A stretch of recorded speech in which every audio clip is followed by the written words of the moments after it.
মিছিলে গর্জে ওঠার আওয়াজ, লোকে লোকারণ্য চারদিক। মানুষের ঢল এখন সোহরাওয়ার্দী উদ্যানে, লোকে লোকারণ্য আশেপাশের সব এলাকা। একের পর এক মিছিল নিয়ে জড়ো হচ্ছেন মানুষ, তাদের স্লোগানে কম্পিত হচ্ছে পুরো এলাকা।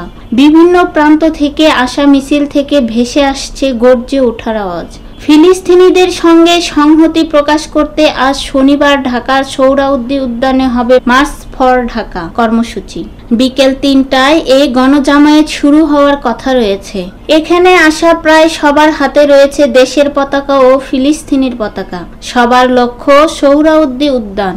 সেখানেই গাজার নিরস্ত্র জনগণের প্রতি সংহতি প্রকাশ, বিশ্ব জনমত গঠন এবং মানবিক মূল্যায়নের পক্ষে সোচ্চার হওয়ার লক্ষ্য সবার। মূল অনুষ্ঠান বিকেলে হলেও সকাল থেকেই সোহরাওয়ার্দী উদ্যানের প্রতিটি গেটেই মানুষের ঢল নেমেছে।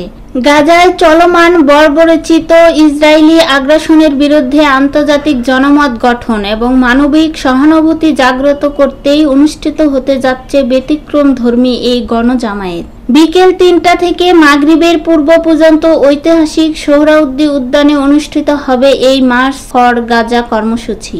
সোহরাওয়ার্দী উদ্যানের ফটক সংলগ্ন রাজু ভাস্কর্যের সামনে মানুষের ভিড়ে পা ফেলার জায়গা নেই। এরই মধ্যে চলছে কম্পিত হওয়া মিছিল স্লোগান।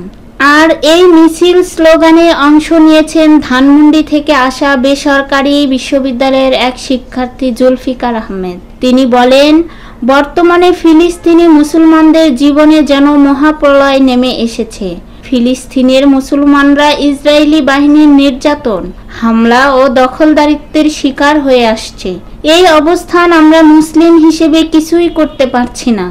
আজ অন্তত সুযোগ এসেছে তাদের যে আমরা পাশে আছি এটা জানান দেওয়ার জন্য। আর এটাই আমাদের প্রতিবাদ, মুসলমান হিসেবে তাদের প্রতি সমর্থন জানানোর।